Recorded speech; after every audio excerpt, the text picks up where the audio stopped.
Hoy vamos a hablar, continuando la semiología del sistema cardiovascular, dos temas de muy importancia y de gran trascendencia, como son el pulso arterial y la tensión o presión arterial.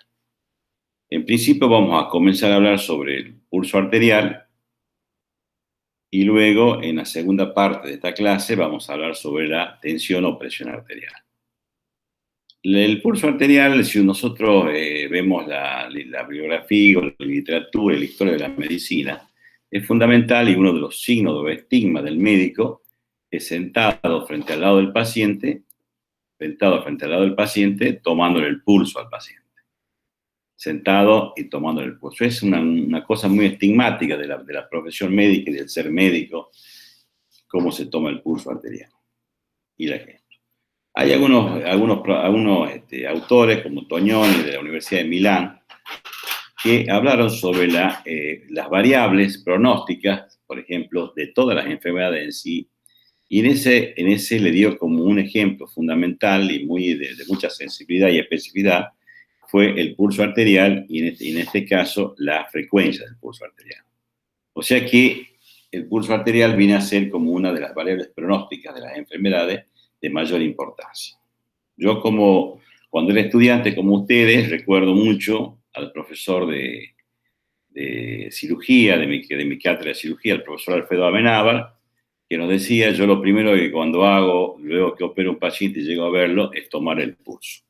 ¿Por qué? Porque él tomaba la característica del pulso, cualidad del pulso y su frecuencia cardíaca. Con eso él ya tenía, digamos, un amplio panorama de cómo estaba evolucionando ese enfermo. O sea que el valor pronóstico de tan solo tomar el pulso a un enfermo, a un paciente, es de gran importancia y tiene gran valor. Por eso es que es muy importante que ustedes tomen ese concepto del valor del estudio de esto para ver cuál es el pronóstico y el valor que tiene en la evaluación general de un paciente.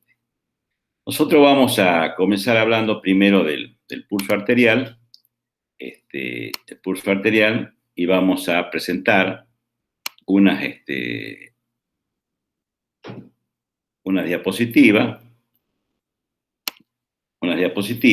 Vamos a ponerla bien, vamos a ordenarla un poquito inicialmente y vamos a comenzar viendo estas diapositivas fundamentalmente hablando sobre lo que es el pulso arterial.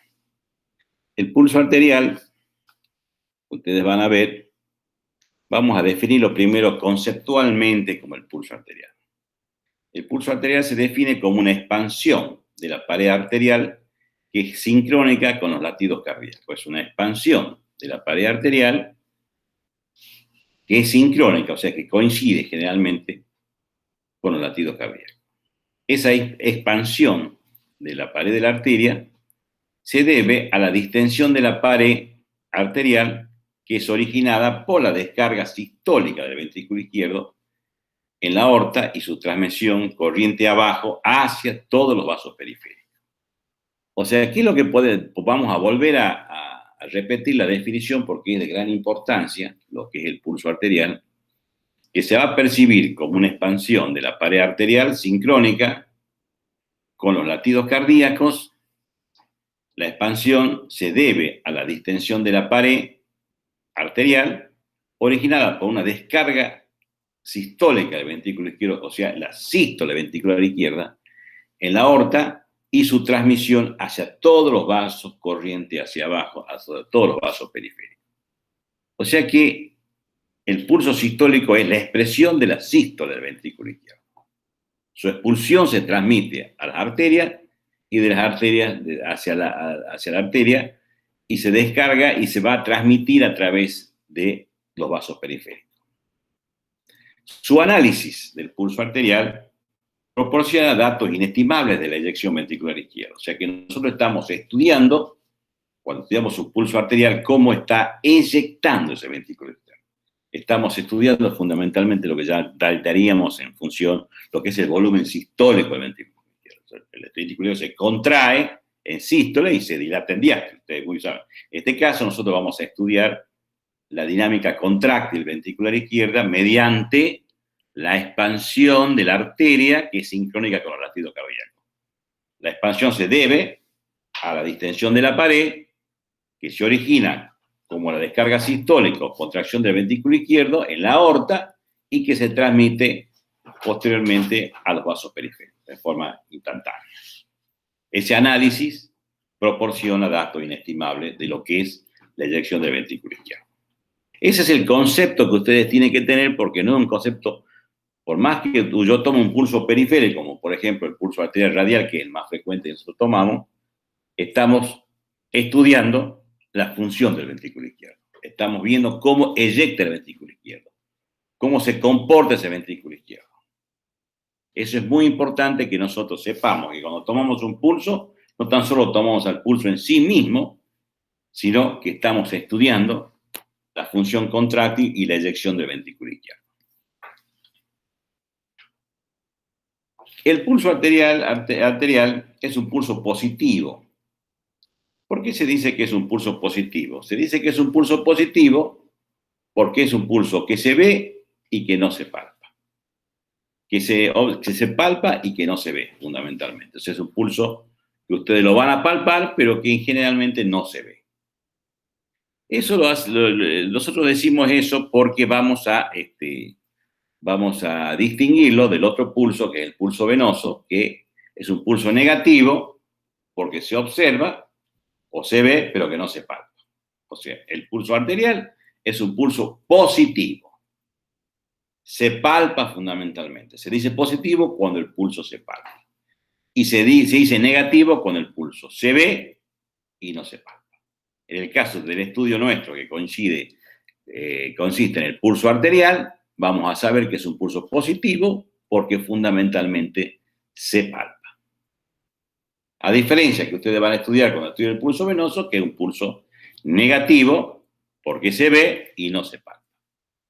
Son detalles, digamos, de gran importancia porque vamos a estudiar en el caso del pulso venoso, del pulso arterial positivo, vamos a estudiar la sístole ventricular izquierda y el pulso venoso va a estudiar otras cosas que ya lo van a ver en otra clase. Entonces, detallamos, el pulso arterial es un pulso positivo, se palpa. Por eso se llama pulso positivo, porque nosotros lo podemos llegar a palpar, lo podemos llegar a tocar. Eso es muy importante y saber también que cuando tocamos un pulso, palpamos un pulso, estamos estudiando la función del ventrículo izquierdo. Continuando, nosotros vamos a saber que el pulso arterial tiene una onda de ascenso llamada onda anácrota, una cúspide y una onda de descenso llamada anácrota o catácrota. O sea, tenemos un pulso, una variante ascendente llamada anácrota, una cúspide, o sea, la cima del pulso, y la descendente que corresponde a la catácrota. Una es catacrótica, descendente, y otra es anácrota, ascendente. Esto se va a suceder en cada eyección sistólica. Ustedes van a ver esta característica del pulso.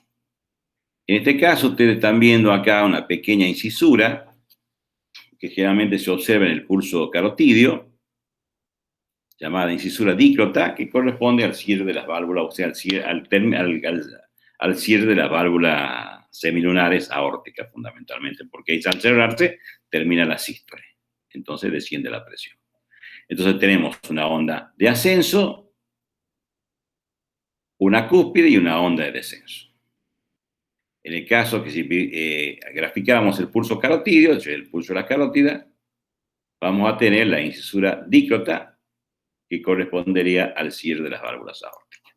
O sea, fundamentalmente nosotros vamos a decir que esa expansión de las paredes arteriales que provoca la eyección del ventrículo izquierdo va a tener una onda de ascenso, una cúspide y una onda de descenso. Eso es lo que ustedes tienen que saber, fundamentalmente para comenzar a analizar el pulso arterial.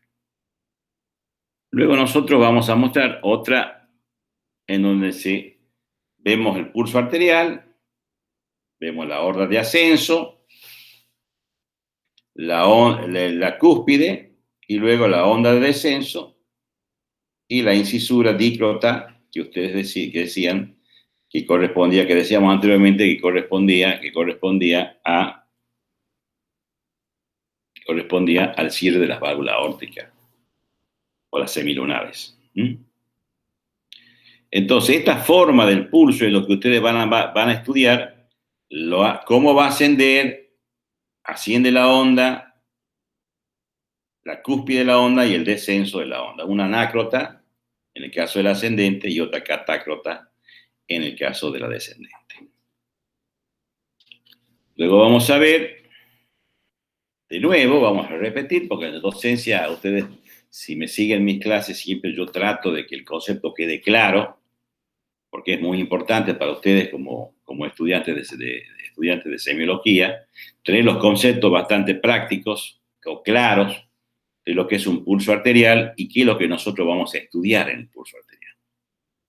Vamos a saber que hay una onda de ascenso, una cúspide y una onda de descenso llamada anácrota, una cúspide, y una onda de descenso llamada catácrota o de descenso.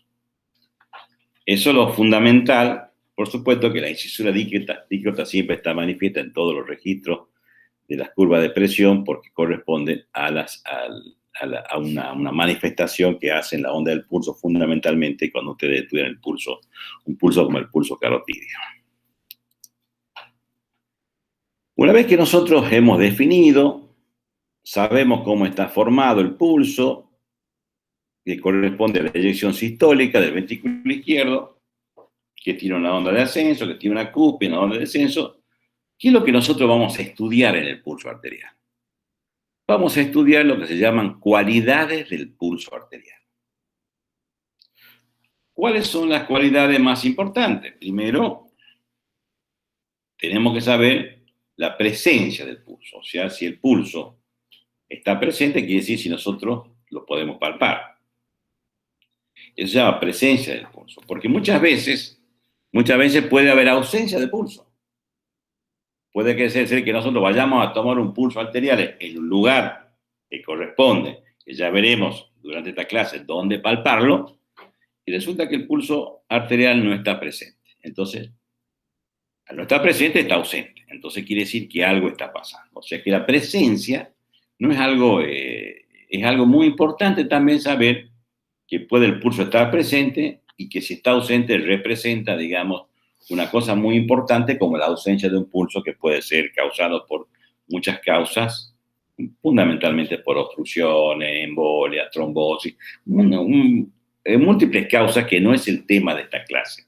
Pero debemos saber que el pulso debe estar presente porque su ausencia representa una cuestión, una enfermedad, digamos, o una alteración en la normalidad de lo que nosotros hoy en día estamos estudiando. ¿Qué otra cualidad que nosotros estudiamos es la frecuencia? La frecuencia es el número de pulsaciones que hay por minuto, que generalmente coincide con el número de la frecuencia cardíaca, pero muchas veces, a veces no. Pero generalmente es sí, como habíamos dicho inicialmente que el pulso coincide, digamos, o es sincrónica con los latidos cardíacos. La frecuencia, o sea, es el número de pulsaciones que hay por minuto, que normalmente tenemos que saber que puede ser de 60 a 100 elevaciones de las ondas del pulso por minuto. Cuando tenemos por debajo de 60, decimos bradifigmia, y cuando tenemos por encima de 100, le llamamos taquifigmia. Muchas veces la figmia le decimos al pulso y la taquicardia a los latidos cardíacos. O sea, a veces son sincrónicos, generalmente son sincrónicos, entonces a veces confundimos nosotros lo que es taquicardia o bradicardia de lo que es bradifigmia o taquifigmia. Nosotros la figmia le decimos al pulso, ya sea bradifigmia menor de 60 y taquifigmia mayor de 100. Pero en general, digamos, en el andamiaje médico, muchas veces digo la frecuencia del pulso está taquicárdico, está bradicárdico, se dice. En realidad la nomenclatura en este caso es bradifigmia o taquifigmia. Pero como es sincrónico, muchas veces se usa así. ¿Cuál es la otra cualidad que nosotros vamos a estudiar? hablando de frecuencia, antes que pase a la otra cualidad, debemos saber que durante la etapa de la niñez, la frecuencia generalmente tiene mayor frecuencia el niño o el recién nacido y los jóvenes que el adulto, digamos, que el adulto anciano ya. El anciano va a bajar su capacidad automática, o sea, usted sabe que la frecuencia de pulso va a estar dado también por ahí un fenómeno del corazón que se llama automatismo cardíaco.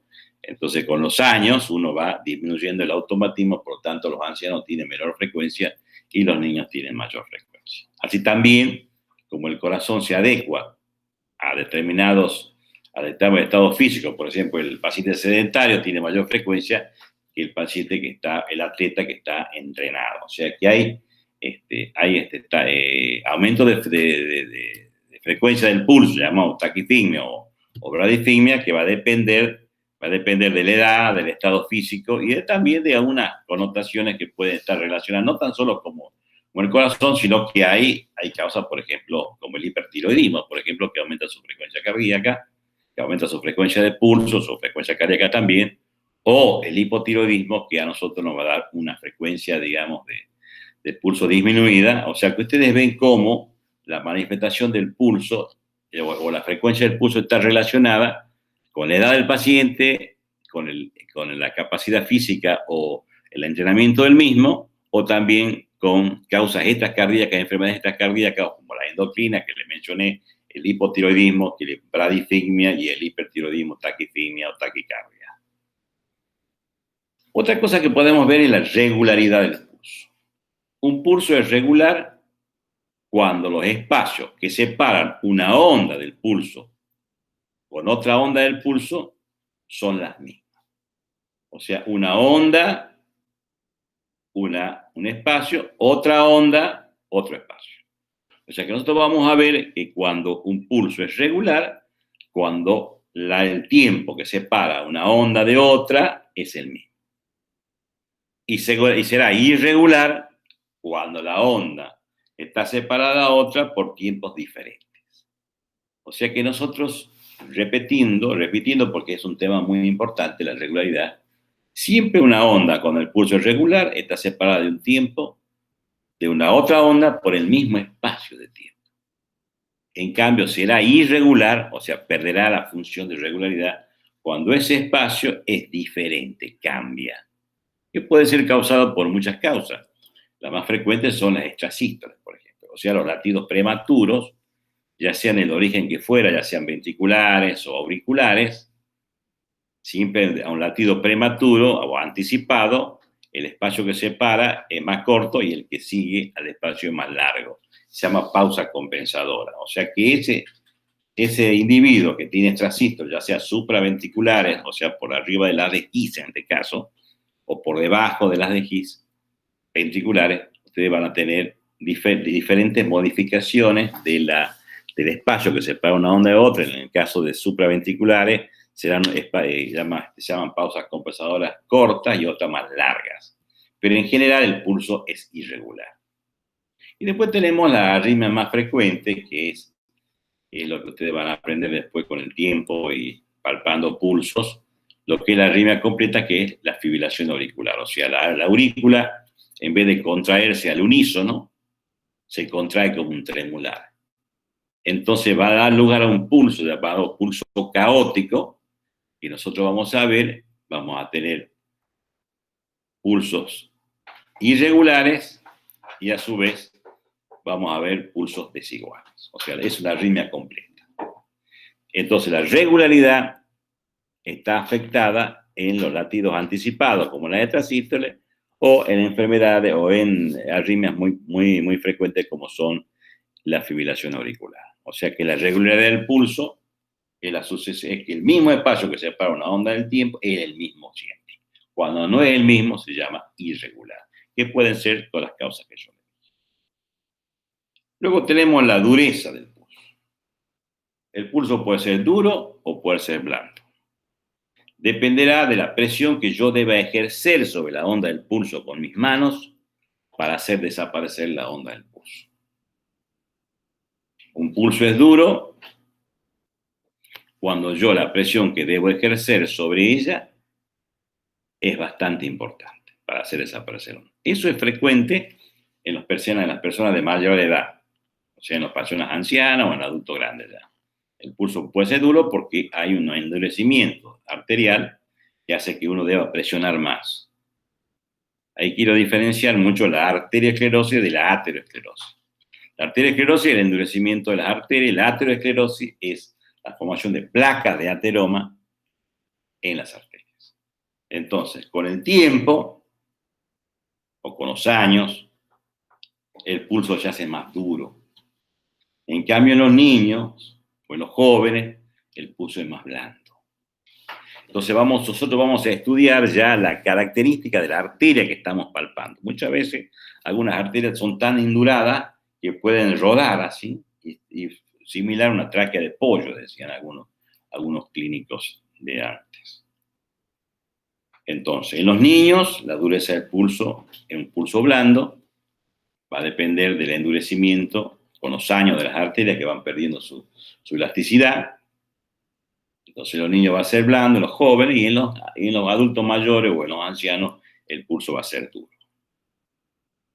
¿Cuál es otra cualidad que debemos estudiar? Otra cualidad que debemos estudiar es la amplitud del pulso arterial.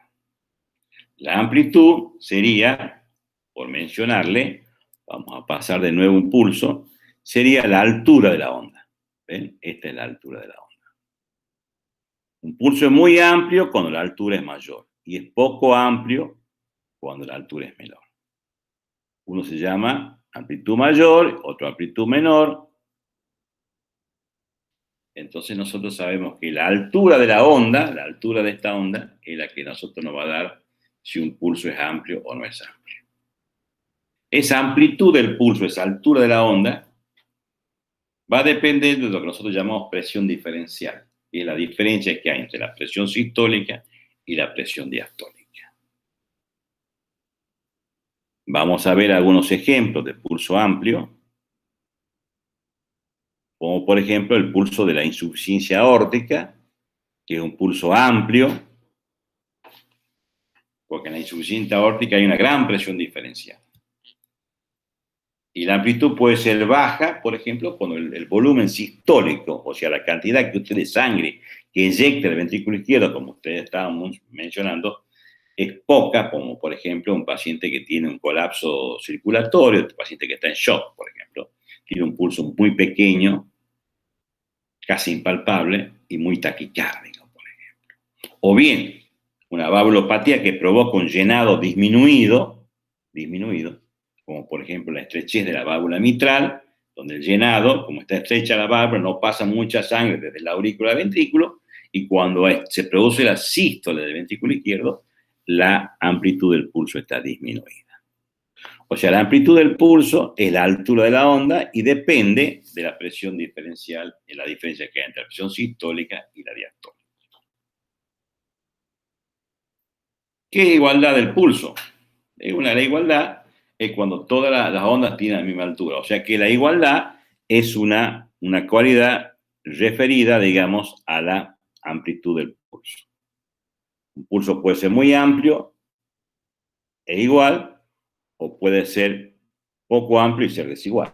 O sea que dependerá de la altura de la onda y de las diferentes alturas que tenga la onda. Por ejemplo, la fibrilación auricular va a dar un pulso desigual y un pulso irregular. O sea, va a mezclar dos conceptos importantes. Va a alterar la igualdad y la regularidad. Entonces esas cosas hay que saberlas también. O sea, que un pulso puede ser irregular y desigual. Es el caso típico de la típica arritmia o de la arritmia completa que le decimos nosotros, llamada fibrilación auricular. O sea, repetimos: presencia, frecuencia, regularidad, dureza, el estudio de la pared de la arteria, la pared arterial, igualdad, amplitud, o sea, altura de la onda, que depende de la presión diferencial, habíamos dicho de la diferencia que hay entre la presión sistólica y diastólica, la igualdad, que va a ser una cualidad referida a la amplitud. O sea, cuando todas las ondas tienen la misma altura, ya, o sea, un pulso, cuando todas las ondas tienen la misma altura, es un pulso es igual, independientemente que sea un pulso amplio o no amplio. Cuando todas tienen la misma altura, es igual. La celeridad es la velocidad de ascenso de la onda del pulso. Nosotros habíamos dicho que tenemos una onda de ascenso, una cúspide y una onda de descenso. La celeridad es la velocidad de ascenso de la onda. ¿Cómo asciende la onda? La celeridad. Hay pulsos que son céleres y amplios, por ejemplo. O sea que van a mezclar la amplitud, van a ser amplios y van a ser céleres. O sea, van a tener velocidad aumentada de la onda del pulso. Como por ejemplo el pulso de la insuficiencia de la válvula aórtica. Típico pulso de Corrigan de la válvula aórtica. Bien, ese pulso cuando ya tiene dos, tiene un nombre muy especial porque la amplitud amplio y célebre se va a llamar pulso saltón o pulso magnus porque es muy amplio. Entonces nosotros vamos a ver la celeridad del pulso analizando la onda del pulso. De nuevo, la mencionamos a la onda del pulso como la velocidad de ascenso de la onda del pulso. Cuando más veloz es el ascenso, menor es. También puede ser que ese ascenso no sea célere, puede ser que tenga un ascenso disminuido.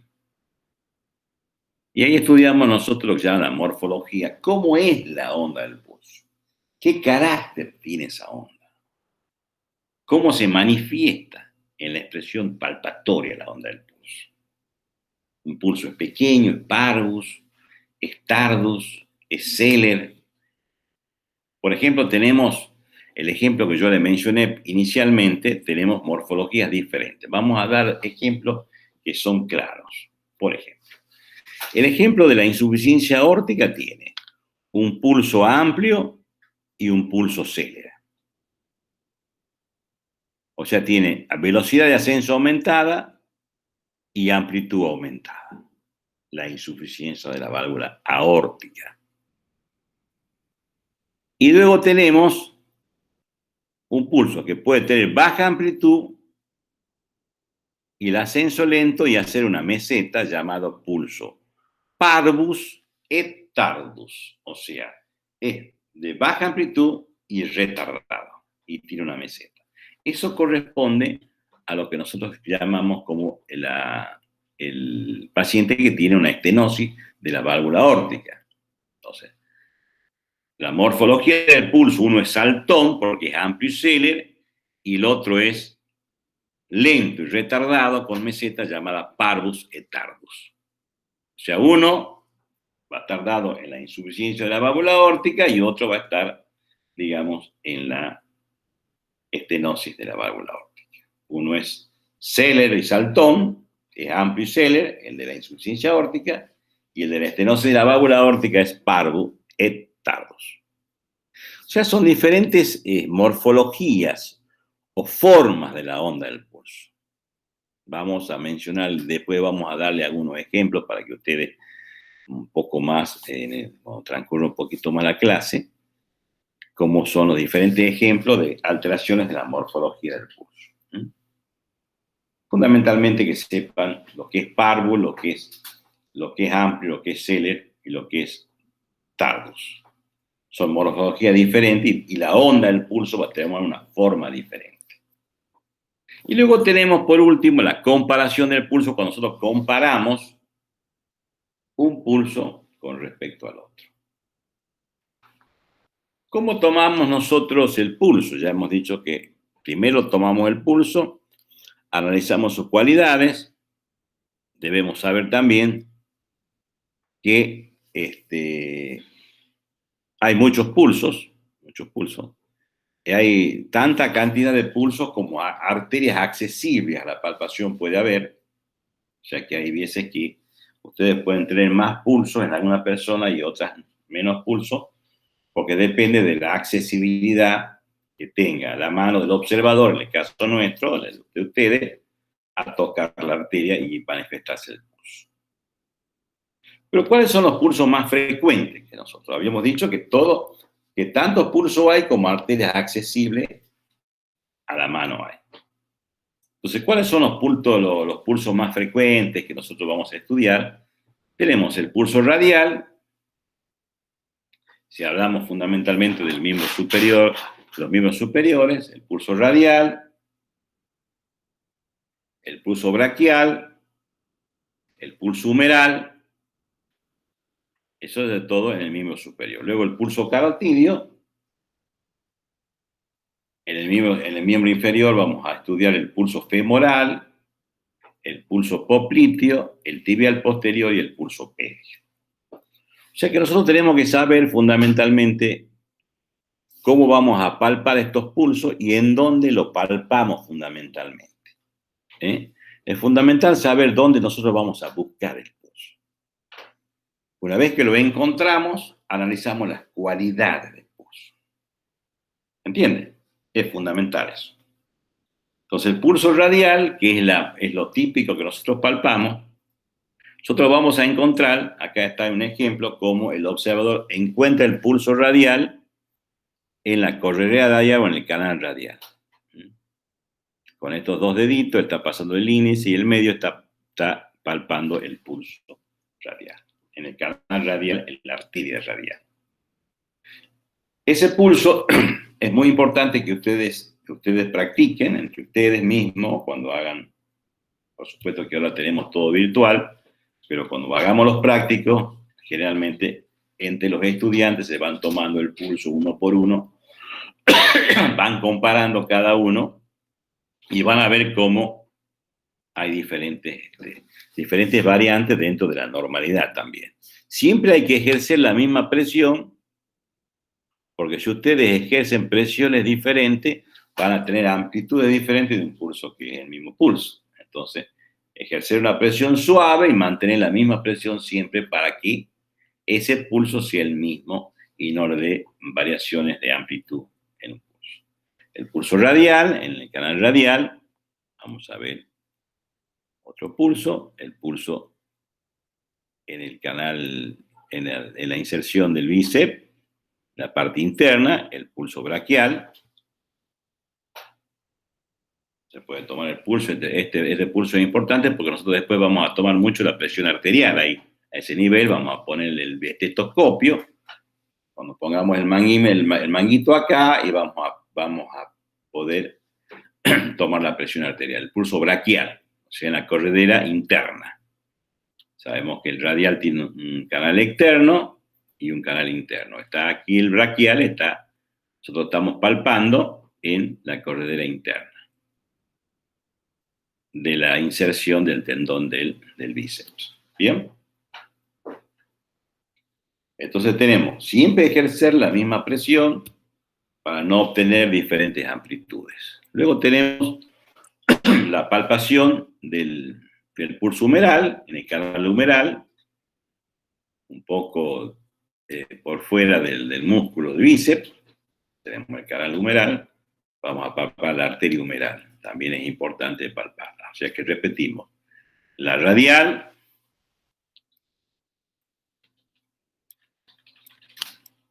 la braquial y la humeral. Luego tenemos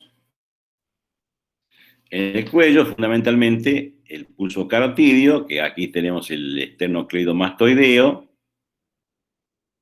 el ángulo que forma con el maxilar inferior, y a este nivel un poco por debajo nos tomamos en el lago del maxilar del esternocleido, del músculo esternocleido y el ángulo del maxilar, vamos a tomar el pulso carotidio. Generalmente le podemos hacer una pequeña inclinación de la cabeza y a veces una pequeña rotación para encontrarlo el pulso carotidio, que es muy importante tomarlo y siempre hay que tomarlo en ambos lados. Todos los pulsos ya vamos a ver, como yo dije, comparación de pulso cuando tomamos un pulso de un lado con respecto al otro. Siempre debemos comparar los pulsos, porque en la comparación del pulso está también el diagnóstico, porque muchas veces ustedes pueden tener presencia de un pulso en un lado y ausencia del otro. o diferentes pulsos. El pulso carotidio, un pulso muy importante. En los miembros inferiores, en la arcada inguinal, entre el tercio medio interno, vamos a tomar el pulso femoral. Es un pulso bastante importante, el pulso femoral.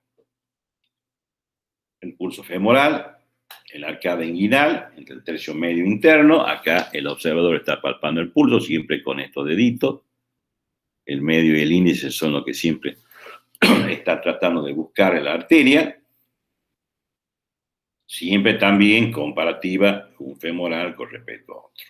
Es fundamental. Muchas veces en los niños, digamos, la semiología del pulso es excéntrica, o sea, vamos de la periferia al centro. Acá nosotros hemos ido al revés, pero muchas veces los pulsos, porque si no nosotros no nos damos cuenta, por ejemplo, en la coartación de aorta hay pulso arriba, buenos pulsos arriba, pero bueno, pulso poco amplio abajo. Entonces, la semiología excéntrica de los pulsos, de los miembros inferiores y luego los miembros superiores, en los niños es importante que ustedes sepan. Luego tenemos el pulso popliteo, que se toma ejerciendo ligera flexión del miembro en el hueco popliteo, en la parte media del hueco popliteo. Aquí está tomando el observador. Esta es una maniobra muy importante de tomar cuando el paciente está acostado el pulso popliteo.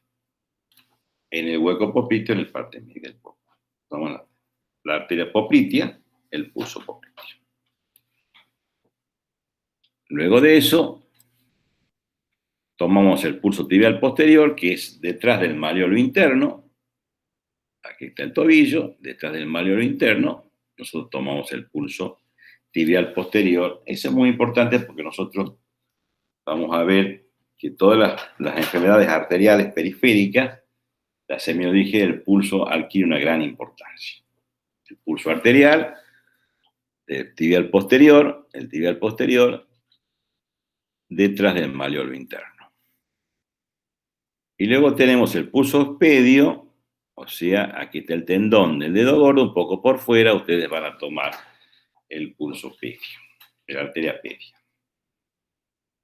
Entonces, ¿cuáles son los pulsos? Repitiendo un poquito de nuevo para que no nos olvidemos. Lo más frecuente, el pulso radial, el pulso braquial, el pulso humeral, todo eso del miembro superior. El pulso carotidio y los miembros inferiores, el pulso femoral, el popliteo, el tibial posterior y el pedio. Entonces nosotros, haciendo un review, un nuevo control, debemos decir que las cualidades que nosotros vamos a tratar de estudiar en todos los pulsos son la presencia, que es fundamental, la frecuencia, la regularidad, la dureza, la amplitud, la igualdad, la celeridad, la morfología y la comparación. La comparación, ya le dije que siempre es importante porque puede haber con un pulso estar presente en un lado y en el otro no. Entonces, nosotros con esto completamos, digamos, a uno de los panoramas más importantes de lo que es el pulso arterial. En este caso, luego del pulso espedio vamos a ver cómo, acá tenemos, se llama el pulso parvus, por ejemplo, y hay un ascenso lento y un descenso lento, y hay una cierta meseta, acá a veces manifiesta más, que corresponde a un pulso de una estenosis de la válvula aórtica. Y en el tercer mecanismo acá tenemos, para que ustedes sepan mejor, cuál es un pulso amplio que correspondería a una insuficiencia aórtica. Ustedes ven que esta altura es más chica y esta altura es más grande. Este sería un pulso amplio y saltón, y este sería parvus y tardus. Bien, para darle algunos ejemplos. Luego tendría lo que se llama el pulso paradojal, el pulso arterial paradojal, porque hay que diferenciar, porque hay un pulso arterial paradojal y un pulso venoso paradojal. El pulso arterial paradojal es una exacerbación de un fenómeno que ocurre normalmente. Durante la inspiración, normalmente cae un poquito la amplitud del pulso. eso a veces es poco perceptible. Pero cuando es manifiesto, sobre todo en los pacientes que tienen taponamiento cardíaco o insuficiencia respiratoria muy severa, hay una exacerbación de un fenómeno normal. En el caso del pulso paradojal, es una exacerbación de un fenómeno que es cronómetro, o sea que cae la amplitud del pulso más aún de la que cae normalmente. Lo que pasa es que Kussmaul veía que uno cuando lo hacía inspirar profundamente, aumentaba el abdomen y la amplitud del pulso disminuía. Eso era lo paradojal en realidad. Pero en realidad lo que hay es una exacerbación de un fenómeno normal. Acá tenemos un ejemplo de pulso alternante, que es el pulso que se presenta en la insuficiencia cardíaca, que es la sucesión regular de pulsos de diferente amplitud. Acá tenemos un pulso amplio, acá un menos amplio, acá un amplio y otro menos amplio. Cuando eso es regular, pero desigual, se llama pulso alternante y está presente en la insuficiencia cardíaca. El pulso bigeminado, cuando tiene cierta ritmicidad, hay un pulso normal y una extrasístole prematura. Sigue, hay otro pulso normal, otra extrasístole, otro pulso normal, otro extrasístole. O sea que cada latido normal hay un latido anticipado, cada latido normal hay otro latido anticipado. Entonces eso se llama pulso bigeminado. Esos son ejemplos de pulso. Lo importante es que ustedes sepan cuáles son las cualidades que nosotros analizamos en el pulso. ¿De qué depende la amplitud del pulso? Por ejemplo, un pulso es amplio cuando tiene mucho volumen. Por ejemplo, la insuficiencia aórtica. Un pulso es poco amplio cuando tiene poco volumen eyectivo, por ejemplo, la estenosis de la válvula mitral o la estenosis de la válvula aórtica. O en un paciente con shock, tiene baja amplitud. Va a depender de la eyección del ventrículo izquierdo y de cómo está eyectando ese ventrículo izquierdo. Y luego estudiamos la regularidad, que dependerá, como yo le mencioné, en varias situaciones, que la regularidad va a depender, digamos, que todas las ondas estén separadas por la misma altura. En el caso de las arritmias, la onda no está separada de la misma distancia de tiempo, entonces va a haber irregularidad del pulso. Muy bien. Pasando al pulso más frecuente, haciendo tensión al pulso paradojal, al pulso parvo. El pulso Bifferin es un pulso poco factible, es un pulso doble, porque hay una incisura acá, que es cuando hay doble lesión aórtica, tanto estenosis como insuficiencia aórtica. Y los otros pulsos, el parvo, estenosis aórtica, el pulso amplio y Seller, de la insuficiencia aórtica, también llamado saltón, el pulso paradojal del taponamiento cardíaco, el pulso alternante de la insuficiencia cardíaca, donde hay desigualdad pero regularidad, y los pulsos bigeminados cuando hay extrasístole y latido normal. Muy bien. Bueno, hacemos un pequeño paréntesis, porque esta clase es un poquito larga, porque son dos temas muy importantes, y vamos a hablar un poco ahora de lo que se llama tensión o presión arterial. La tensión o presión arterial, es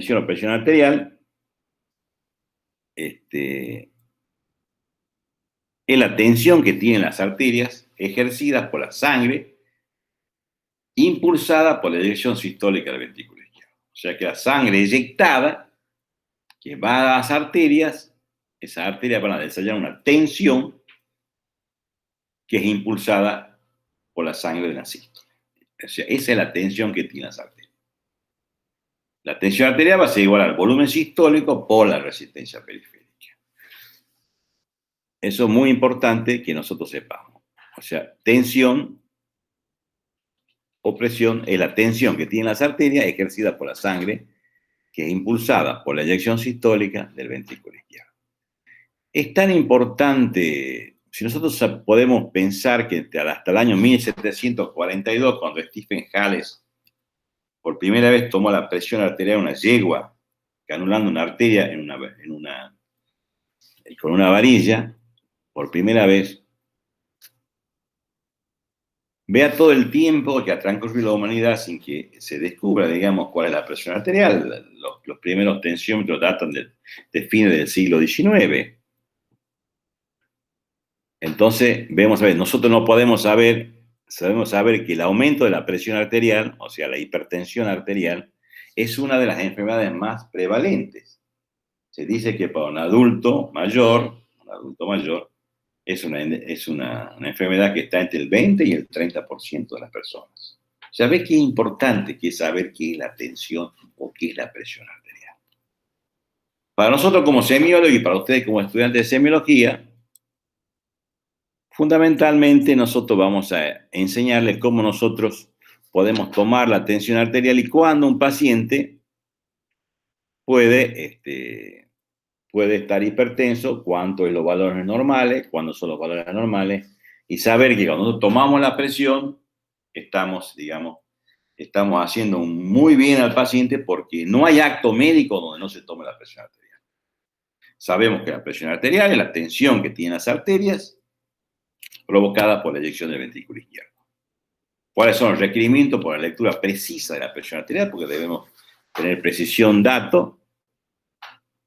Idealmente use dispositivos electrónicos válidos, porque muchas veces hay muchos dispositivos electrónicos que hay en el medio que no son válidos. Hay muchos que son válidos y para eso hay que saber cuáles hay que usar. Lo importante es que hay que tomar la presión en los dos brazos y seguir, digamos, un dato importante que es seguir con el brazo con más seguimiento, con brazo que tiene más alto, porque no siempre son iguales. Puede haber cierta diferencia. En todas las consultas médicas, tomar al menos 2 mediciones y calcular el promedio. Lo importante es tomar siempre la presión, porque no hay acto médico que no se tome la presión y yo diría también el pulso arterial. El paciente debe estar tranquilo, debe descansar en tranquilidad, siempre cuando el paciente llega, se sienta, usted sabe el motivo de consulta, debe quedarse tranquilo por lo menos 5 minutos, porque el paciente siempre cuando llega al médico tiene una cierta tensión, está nervioso y muchas veces eso es lo que decía Cosio, presión consultorio o presión guardapolvo blanco, que representa el del 10, el 15% de las personas que llegan al médico y toman la presión y tiene elevada, porque tiene ese mecanismo, digamos, simpático que hace que aumente la presión cuando esté frente al médico. Después uno lo va mejorando y el enfermo comienza lentamente a pasarle y después le toma. Otra cosa que no tiene que haber comido o ingerido bebidas como la cafeína, por ejemplo, como la cafeína, tomar café, fumar o haber desarrollado alguna actividad física previa al comienzo de tomar la presión. O sea que nosotros tenemos que saber que para tomar la presión para tener una buena práctica de la presión, tenemos que tener algunos detalles muy importantes. En este caso, tomar la presión en ambiente tranquilo, dice acá, con privacidad y en temperatura adecuada. Hay que tratar de no hablar, digamos, cuando uno le toma la presión. Hay que tratar de distenderlo al paciente para comenzar a tomar la presión. Esta es lo más importante de cuál es la posición que tiene que tener el paciente. Está sentado el paciente con la con la espalda bien en la silla, bien recta, sentado, apoyar los pies siempre y el brazo, el mango del tensiómetro, tiene que estar libre, viene del brazo y tiene que dejar libre, digamos, el ángulo, corresponde a la arteria braquial. Porque nosotros ahí vamos a poner nuestro estetoscopio, tratar de no conversar, apoyando siempre el brazo, aquí vemos a la altura del corazón, porque no apoyar el brazo significa aumentar 10 milímetros de mercurio. Véate todos los detalles que hay que tener en cuenta para tomar la presión arterial, pero con este gráfico ustedes pueden saber bien qué es lo que pueden hacer. Entonces nosotros vamos a apoyar el brazo colocar el manguito bien colocado, que no haya ropa, que no esté apretado, porque si no, para estar muy apretada la ropa, puede agregarle entre 5 y 50 milímetros de mercurio. Vean ustedes lo importante que es tener bien libre el brazo y para poner el manguito, ustedes lo van a practicar después cuando hagan los prácticos y vamos a tomar la presión. Esa sería la posición ideal para tomar la presión arterial y para tener registros normales de la presión arterial. Ustedes van a quedar, este power va a quedar acá grabado, va a quedar ustedes todas las cosas como tienen y es fundamental. Es fundamental tener bien libre el brazo, bien descansado, tomarle un previo descanso al paciente y tratar que el paciente no venga de hacer ejercicio, que no fume, que no tome café, que no esté renegando en la sala de espera previa a la toma de la presión arterial cuando uno tiene tranquilidad. La ocultación es el único método disponible y asegura preparar al paciente como se indica en la parte superior. La cámara, por supuesto, ustedes la deben inflar. El brazalete con el manguito anaerobio, lo inflan bien. Para la ocultación, el borde inferior del manguito debe estar a 2 o 3 centímetros por encima del pliegue del codo. Por eso le digo bien el pliegue, porque ustedes van a poner el estetoscopio justamente en la arteria braquial.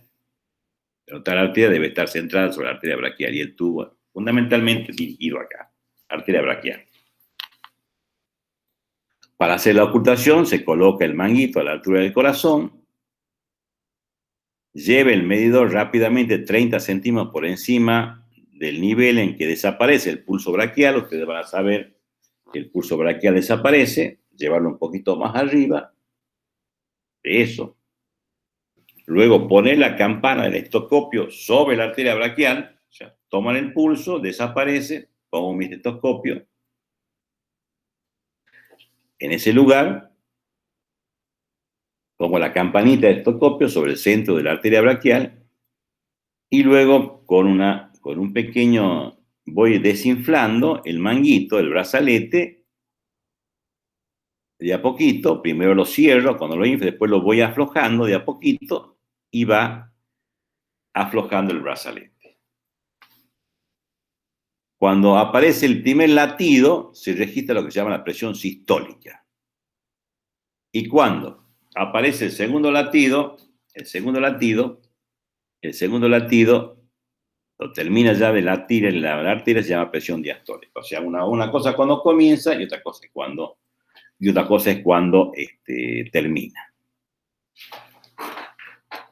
Registrar el valor exacto de la presión arterial sistólica y diastólica sin redondear el término, el dígito. O sea, lo exacto, si es 152, es 152, no es 150.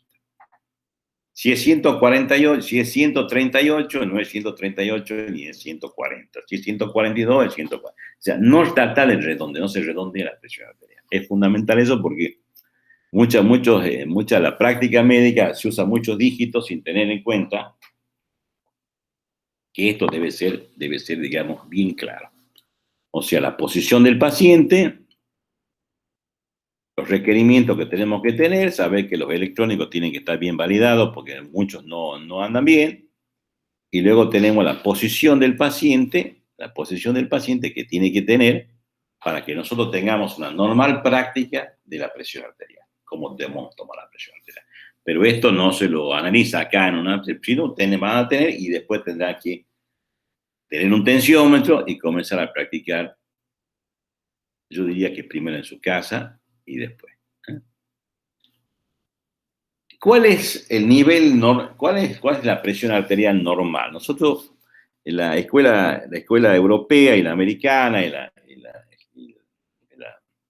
y latinoamericana de presión arterial, digamos, han hecho una clasificación de la presión arterial y ya hay una normativa general, por lo cual nosotros sabemos cuándo un paciente es hipertenso y cuándo un paciente es normotenso. Entonces clasificamos la presión de acuerdo a los valores. Hay otras clasificaciones que ya le agregan el riesgo, pero nosotros, como semiólogos, para la primera iniciación, vamos a clasificar la presión Sabemos que la presión óptima es menor a 12 o a 120 milímetros de mercurio y diastólica menor a 80 milímetros de mercurio. Si uno tiene menos de 120 y menos de 80, es óptimo. Lo normal es que tenga de 120 a 129 y de 80 a 84 milímetros de presión sistólica. Presión sistólica, presión diastólica. Luego tenemos la normal alta, 130 a 139 de presión sistólica, y luego tenemos la diastólica de 85 a 89. O eso, digamos, serían rangos dentro de lo que es la óptima, lo normal y lo normal alta, que le llaman. O sea, también veamos que sería una presión borderline. Luego vemos ya la hipertensión real, que se la divide en diferentes grados, grado 1, grado 2 y grado 3, con respecto a la presión sistólica y los valores de presión diastólica. Valores de presión sistólica cuando la presión es mayor a 140, a 159, de 140 a 159. Y de presión diastólica, cuando la presión diastólica es mayor a 90, hasta 99 milímetros de mercurio. O sea que hay un paciente hipertenso que tiene valores superiores a 140 de presión sistólica y valores superiores de 90 de presión diastólica. Grado 1, cuando esa presión sistólica llega hasta 159 y la diastólica llega hasta 99. Grado 2, cuando la presión llega de 160 a 179 milímetros de mercurio y cuando la presión diastólica es de 100 a 109 milímetros de mercurio. Y grado 4, cuando la presión es mayor o igual a 180 y cuando la presión diastólica es mayor o es igual a 110. Por supuesto que hay valores tensionales mayores a 180, mayores a 110, pero están dentro de la clasificación de grado de acuerdo a los valores de la presión arterial. Por eso le digo, esta es una clasificación de los valores de la presión arterial. No es adecuada a presión arterial referida al riesgo que tiene el paciente. Eso no es. Esta es una clasificación de los valores, que es lo que a nosotros nos interesa que ustedes sepan. Repetimos, la normal óptima, usted va a tener los valores, la normal, la óptima, la normal alta, y después tenemos los grados, grado 1, grado 2 y grado 3, de acuerdo a los valores que tenga la presión arterial. Bien. Entonces, esto va a quedar, este cuadrito queda acá. También hay una hipertensión arterial, llamada hipertensión arterial sistólica aislada, presión sistólica aislada, en cuanto que es muy común en los adultos mayores, en los ancianos. Son presiones que son mayores de 140, pero la presión diastólica es menor. Eso se debe fundamentalmente a pérdida de la distensividad arterial en los ancianos. Y luego tenemos la presión normal o normal alta o borderline, que habíamos dicho 139, pero muchas veces uno no sabe bien que está a 140 y 190. Nos habíamos dicho que hipertenso por encima de 140 de sistólica e hipertenso por encima de 90 de diastólica. O sea, a veces está tan limítrofe que tenemos que calificarla como hipertensión normal, alto o borderline, y a veces nos plantea algunas dificultades. Bueno, redondeando la clase ya. La tensión arterial es la tensión que tiene las arterias ejercida por la sangre, impulsada por la eyección sistólica del ventrículo izquierdo, es igual al volumen sistólico por la resistencia periférica, cómo la tomamos, y saber que tomar la presión arterial es de gran valor porque disminuye muchas veces el riesgo y el pronóstico de los pacientes. Y saber que la única forma de saber que un paciente es hipertenso es tomarle la presión arterial. Bueno, redondeando ya y terminando la clase,